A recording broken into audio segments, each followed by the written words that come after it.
Bienvenue à Virage. Aujourd'hui à l'émission, nous avons le Chevrolet Blazer en studio. Paul Lepine va venir nous parler de Formule 1 parce qu'il y a plusieurs changements. Monsieur Charles Drouin va aussi être avec nous pour nous parler du mois du Salon de l'Auto de Québec. On va avoir plusieurs nouvelles de l'industrie. Et à la fin de l'émission, nous allons répondre à vos questions. 670-9078, poste 230 ou encore virage@telmac.tv ou via notre Facebook. Et d'ailleurs, au début du bloc questions, annonce importante. Je pense que vous allez être très contents.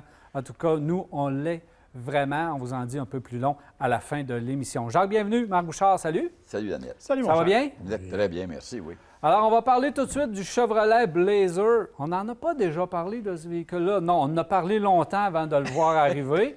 Là, il est maintenant arrivé. Il roule depuis sur les routes. Mais je pense que du côté de chez Chevrolet, on n'a peut-être pas le succès qu'on voudrait avec ce véhicule-là. Marc, tu es arrivé avec, parle-nous-en. Bien, écoute, je sais à quel point tu aimes la nostalgie des noms déjà utilisés. Commence pas avec ça, là, parce que je suis pas là pour me fâcher aujourd'hui, je suis de bonne humeur. Là.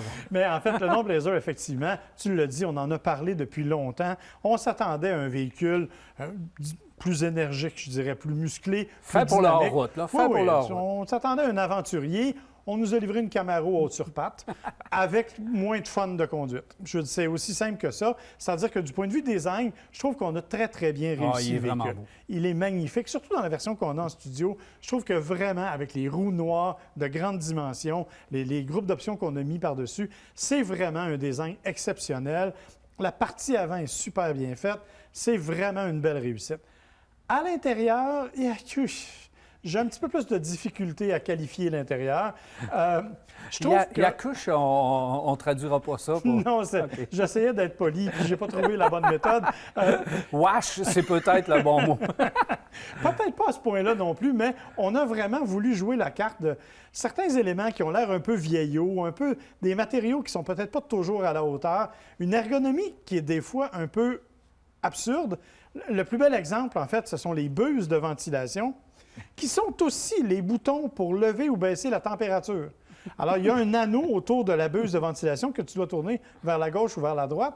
Oui, j'ai eu l'air sans dessin, mais ça m'a pris quelques minutes pour savoir comment ajuster la température parce que je ne l'ai pas compris tout de suite. Alors, il y a différents éléments comme ça qui sont un peu dérangeants, mais dans l'ensemble, c'est un véhicule auquel on a d'abord voulu donner un style, une esthétique particulière. Et on arrive quand même avec un moteur qui est intéressant. La version qu'on a en studio, V6 3.6, 308 chevaux, quand même, ça déménage un peu. C'est un classique du côté mécanique, genre. Oui, absolument. Moi, j'écoute parler des marques, là, puis je me dis, moi, j'en ai conduit des Blazers. Il y a été longtemps, à l'époque, dans les années 70-80, quand ça a sorti, tout ça, c'était des véhicules qu'on pouvait faire à peu près n'importe quoi avec ça. Tu accrochais une remorque, tu voulais aller dans le bois, dans le champ, et ça faisait tout. L'hiver, la chaudière à neige devant ça, puis on enrouvrait des routes qu'on n'avait pas aucun contrat pour rouvrir. On s'amusait avec ça. Alors, moi, quand ils ont parlé de remettre le nom Blazer après un véhicule, je m'attendais à ça. Je m'attendais parce que dans ma tête, j'avais déjà des images de ce que j'avais fait il y a déjà longtemps en arrière. Et quand j'ai vu arriver ça, j'ai dit que c'est pas absolument pas ça. Même si je savais qu'il pouvait y avoir des évolutions au niveau du design. T'sais. On a juste à regarder, par exemple, ce que Jeep réussit à faire avec leur véhicule. Ils réussissent à l'améliorer toujours, même au niveau design, etc.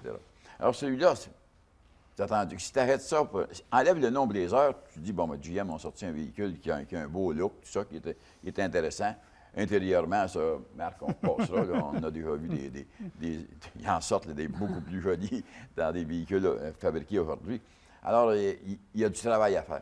Et ça fait déjà assez longtemps qu'il est sur le marché, ce modèle-là, qui ont eu le temps d'enlever le moteur 2,5 litres et de nous le présenter avec un 2 litres turbo ou le V6 3,6 litres. Moi, je me posais la question, parce que ça, c'est un peu l'Acadia, en principe, qui existe dans la version GMC.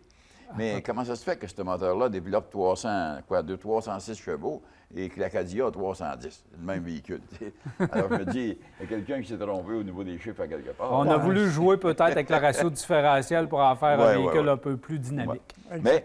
Mais c'est un beau véhicule, un beau look. Tu sais, quand on apprend le modèle de base, on a des roues 18 pouces, mais quand on prend avec cet équipement-là et l'option qui nous fait qu'on a des roues 20 pouces, bien là, au niveau de l'apparence, on a quelque chose de nouveau, au goût d'aujourd'hui.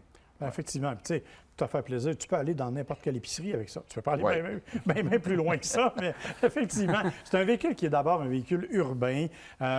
Petit bémol au niveau de l'espace de chargement arrière, à cause de la silhouette même du véhicule, le seuil est assez haut. C'est pas si facile de charger nos choses à l'intérieur. Donc, on perd un peu de cet espace-là. Mais dans l'ensemble, il faut dire que les sièges sont confortables. C'est relativement bien équipé. Au-delà là, des défauts qu'on a pu lui trouver, c'est relativement bien équipé. Le dégagement est quand même intéressant, tant à l'avant qu'à l'arrière.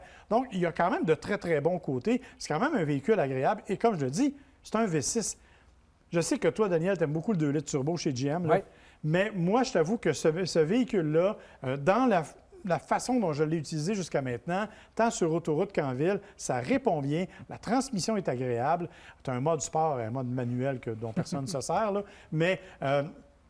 et tu as le rouage intégral, ce qui n'est pas non plus inintéressant, parce qu'il faut rappeler que le Blazer est aussi disponible en version traction seulement. Là. Mais il y a une chose, Marc, par contre, c'est que le V6 sur route est aussi économique que le 4 cylindres. Exactement. C'est vraiment économique sur la route, ce moteur-là. Il est d'une douceur exceptionnelle, mais le 2 litres fait un très bon travail également. Alors, on a quand même un choix de motorisation intéressant. Chez GM, on a une bonne traction intégrale aussi. Ça, faut le noter. Dans l'ensemble, je ne sais pas pourquoi. Peut-être que GM, là, lorsqu'ils ont fait leur fameuse faillite, ils nous ont promis de couper dans les modèles, de couper dans les divisions.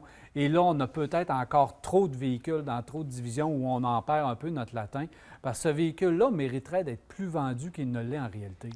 Tu as raison, mais en même temps, je ne suis pas capable de dire à qui il s'adresse par rapport aux autres modèles vendus chez GM. C'est quoi, outre le design, qui, Tu on traverses, le dit, tu as la c'est Cavia, réussi, tu en là. as une panoplie que ça finit plus chez GM. Exactement. Alors, je ne pourrais pas te dire, puis comme Jacques l'a souligné, il y a d'autres modèles qui sont tout à fait agréables et qui correspondent à peu près à la même clientèle.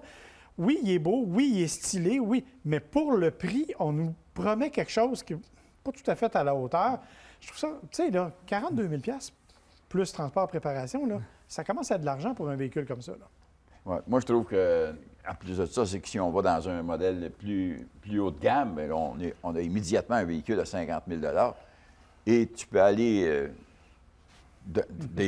d'autres manufacturiers qui offrent, selon moi, beaucoup plus pour beaucoup moins. Oui, sa concurrence, là, c'est le Honda Passport et ces véhicules-là qui sont un peu plus Absolument. musclés, là, ce genre de véhicules-là, qui sont de la concurrence qui, habituellement, ils remportent contre le Blazer. Oui, et on répète, je suis d'accord avec toi, c'est un véhicule qui mérite plus de considération, qui honnêtement a une silhouette qui le démarque, a une allure très moderne, mais il lui manque le petit quelque chose pour avoir sa propre personnalité, puis honnêtement, je ne l'ai pas vraiment trouvé.